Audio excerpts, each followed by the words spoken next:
Good afternoon, everybody. This is Fago Franklin III with New Stitch Media. I am joined today with the HBCU New York Classic President, Albert Williams. First and foremost, how you doing today? I'm good. Thank you for having me. Oh, yeah, anytime. So before we get into what you're doing right now, as well as the upcoming New York Classic, can you give some encouraging words to my viewers? I mean, perseverance. Keep on trying to push through it, no matter what the obstacles are, no matter what the naysayers say. Just keep on going forward. Forget about the background noise. Thank you for those encouraging words. So let's just jump right into it. So for people that have never been to a HBCU New York Classic, what can fans expect this year compared to last year? I mean, last year we had a great event. I could say we're going to have a more spectacular event. There's going to be much more activities. As last year, it's very family oriented. It's going to be bigger. It's black excellence on display. Okay. Also, can you explain to my viewers that have never experienced like the HBCU experience just in general, what does that actually look like, and the positive energy that goes behind, representing HBCUs as well as people of color? Yeah, so I used to be one of those folks until last year, right? I didn't go to an HBCU. We decided to have this game in New York to bring awareness to HBCUs. So folks in the South and they live, breathe, sleep HBCUs.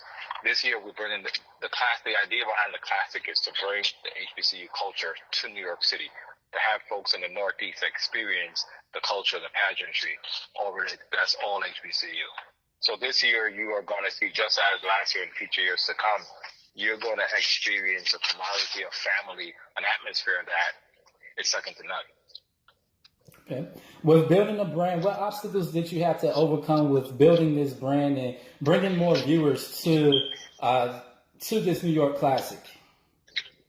It's a great question. So, bringing viewers to the Classic, you got to find the right marketing partners, the right media partners, such as yourself, and get exposure, because there's not a lot of exposure to HBCU sports or HBCU culture, especially in the Northeast. But across the country, like in New York and the Northeast, you don't see many HBCU football games, many HBCU baseball or basketball games. These games are played every single year, just like every other college, just like the PWIs, right? Phenomenally like institutions. So building a brand, getting awareness out there, for a startup company, you have to maximize your dollars, and the biggest challenge was getting the word out on the game. So when getting the word out, how are you actually doing that besides getting media placements and different things of that nature? And could you give some of my viewers advice with being an entrepreneur and overcoming these obstacles with hitting, the panic button because you have different deadlines? How do you overcome all of that, as well as the stress that goes into, just building not just this brand, but also being an entrepreneur? Sure. So the good thing is, for me, I don't listen to the naysayers. Like, I don't listen to the background noise, right? I drown that stuff out. I've built brands before. My other business, I built them not necessarily from the ground up, but from the startup phase to Fortune 5,000 companies, Inc. 5,000 companies, not Fortune Inc. 5,000 companies. So ignore the noise. Stick to your plan. Check it. Don't be afraid to pivot. You can't write a plan down a year ago and not go back and look at it. Not really. You gotta look at it to make sure that it's still relevant. You may have to pivot a little bit. So the advice to the folks is keep your head down, but not all the way down. Don't be afraid to go back and edit and really look at your business plan and your strategy to make sure that it's working.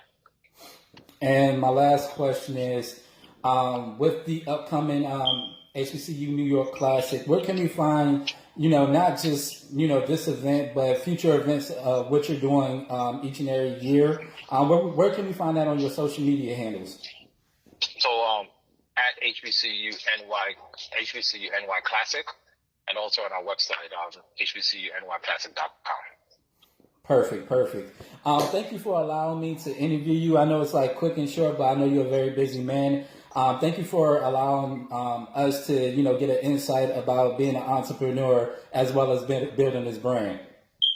I appreciate it. Thank you for the opportunity. Yes, sir. All right, now have a blessed one. All right, stay well. Yes, sir.